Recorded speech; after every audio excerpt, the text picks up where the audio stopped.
রেস্টুরেন্টে তো অনেকবার কাঁকড়া খেয়েছি, তারপর থেকে মনে হলো একবার নিজে রান্না করে খাবো নিজের পছন্দ মতো করে। যদিও আমি রেস্টুরেন্টে 1 থেকে 2 বার খেয়েছি, কিন্তু আমার কাছে কোনোবারই ভালো লাগেনি। অন্যরকম একটা স্মেল আসছিল, তারপর থেকে কখনোই আর খেতে ইচ্ছে করেনি। তবে আমার পরিচিত একজন বাসায় কাঁকড়া বোনা করেছিল, আমাকে দিয়েছিল রীতিমতো জোর করেই। ওনার হাতে কাঁকড়া বোনা খাবার পর কাঁকড়া আমার খাবারের তালিকায় জনপ্রিয় হয়ে গেল। সেদিন রাস্তা দিয়ে আসার সময় দেখলাম একজন ভাইয়া অনেক সুন্দর সুন্দর কাঁকড়া নিয়ে বসে আছে।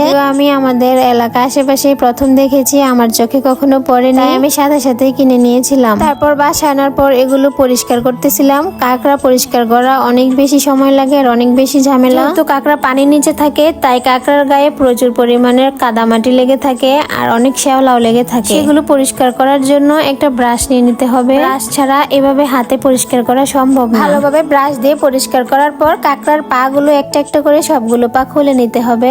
তারপর কাঁকড়ার শেলটারটা আর মাংসটা আলাদা করে নিতে হবে। শেলটারটা খোলার পর অনেক বেশি কাদা লেগে থাকবে, এগুলো ভালোভাবে পরিষ্কার করতে হবে। কাঁকড়া পরিষ্কার করতে অনেক সময় লাগে, আমার তো প্রায় 2 ঘন্টা সময় লেগেছিল সবগুলো কাঁকড়া পরিষ্কার করে নিতে। এই যে পরিষ্কার করার পর ঠিক এরকম হয়েছিল। পরিষ্কার করে ধুয়ে নেওয়ার পর আমি 2 ভাগ করে নিচ্ছিলাম, কারণ কাঁকড়ার সাইজটা বেশ ভালোই বড় ছিল। আর বেশি বড় রাখলে ভেতরে মশলা যেতে চায় না। আর কাঁকড়ার পায়ে যে দাঁতগুলো থাকে ওগুলো আমি ফেলে দিচ্ছিলাম, কারণ এগুলো অনেক বেশি শক্ত। ছোট পাগুলোরও হালকা হালকা আমি কেটে নিয়েছি, কারণ এগুলো তো খাওয়া যায় না। তো কাটাকাটি করার পরে আমার মাংসটুকু এতটুকু হয়েছিল। কাটাকাটি সবকিছু কমপ্লিট করার পর আমি আবারও 2 থেকে 3 বার ধুয়ে নিয়েছি।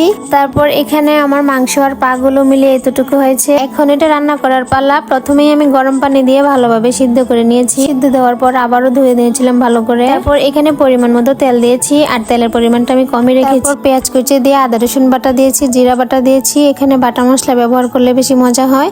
আর মরিচ বাটাও দিয়েছি, সস দিয়েছি, টমেটো সস দিয়েছি। আমি প্রায় 3 রকমের সস দিয়েছি, মানে আমার বাসায় যা যা সস ছিল আমি সবগুলোই দিয়েছি। তারপর একটা লেবু কেটে দিয়েছি। আর হ্যাঁ, কাঁকড়া ভুনাতে লেবুর রস মাস্ট দিতেই হবে। তারপর মশলাটা ভালোভাবে কষানো হলে আমি কাঁকড়াগুলো দিয়ে দিয়েছি। মশলার সাথে কাঁকড়াটা মিক্স হওয়ার জন্য ভালোভাবে নেড়ে দিয়েছি। তারপর ঢাকনা লাগিয়ে দিলাম ভালোভাবে কষানোর জন্য। এই যে এখানে কষানো হয়ে গিয়েছে, তারপর আমি একটু পানি দিয়ে দিব যেন মশলাগুলো ভেতরে খুব সুন্দরভাবে ঢুকে। পানি দিয়ে দেওয়ার পর আমি ঢাকনা লাগিয়ে দিলাম। আর হ্যাঁ, কাঁকড়ার পাগুলো থেতলে নিতে হবে, কারণ এগুলো অনেক শক্ত থাকে। থেতলে নিলে মশলাটা ভালোভাবে ভেতরে ঢুকে। এই তো ফাইনালি আমার কাঁকড়া ভুনাটা একদম রেডি। জানি না দেখতে কিরকম হয়েছে, তবে খেতে আলহামদুলিল্লাহ অনেক বেশি মজা হয়েছে। আমি এত পারফেক্ট ভাবে রান্না করতে পারবো এটা কখনোই ভাবিনি, যদিও প্রথমবার রান্না করেছি। এতে অনেক বেশি মজা হয়েছে, চাইলে তোমরাও ট্রাই করতে পারো। এর ভিডিও এ পর্যন্তই, বাই।